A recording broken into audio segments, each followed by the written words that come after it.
au showroom, je l'ai imaginé en 2 étapes. La première, c'est d'abord de créer un univers, donc en créant un mood board et en faisant des croquis. Ça me permet de recentrer la thématique sur le blanc et la manière dont travaille le blanc, de l'adapter en fait à toutes les valeurs de le blanc.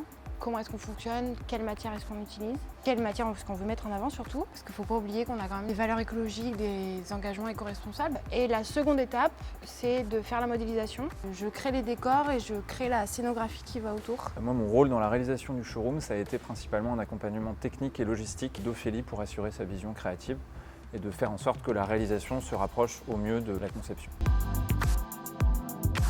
Le plus grand défi de showroom, ça a été de sortir de la thématique de Noël, parce qu'à Leblanc, on a tendance à faire beaucoup de Noël. Aujourd'hui, il fallait qu'on montre que Leblanc est capable de faire autre chose, montrer qu'on peut s'adapter à n'importe quelle thématique. Les aspects techniques les plus compliqués à mettre en œuvre, ça a été la gestion de l'espace, parce qu'on a 2 grands volumes avec plus de 200 mètres carrés à refaire. Et ça a été compliqué de trouver un aménagement qui reste aéré, qui puisse laisser la place aux visiteurs de circuler, et en même temps d'avoir quelque chose de bien décoré avec goût, etc. La gestion de l'invisible était assez compliquée à gérer aussi, tout ce qui est management des câbles, parce qu'on a quand même pas mal de machines.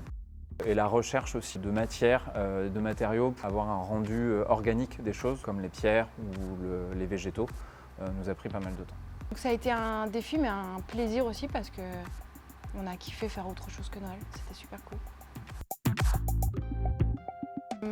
Quand j'ai réfléchi au showroom et à l'expérience visiteur, je me suis dit que je voulais que le visiteur soit surpris, qu'il ait une émotion forcément. Donc on a mis l'accent sur le côté immersif du showroom en créant un parcours.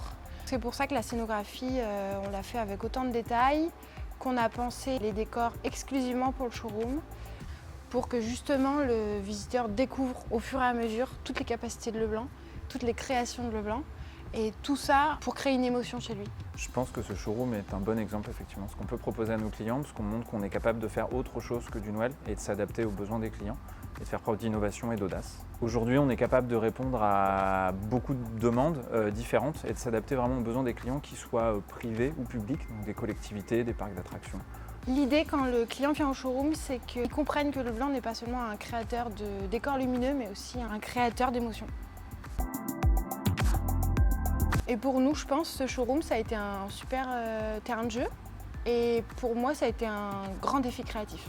Pour moi, ce showroom il représente un défi technique et un bel exemple de travail d'équipe, puisqu'on aide vraiment coordonner tous les différents services et les savoir-faire de Leblanc pour arriver à ce résultat. Confier son projet à Leblanc, c'est s'assurer que vous allez avoir un décor exclusif, parce qu'on sait s'adapter à vos besoins et à vos demandes. Ce qui nous différencie des autres fabricants d'illumination, c'est qu'on a été les premiers à s'engager à être labellisés RSE ISO 9001 et qu'on reste fidèle à nos valeurs et à nos engagements.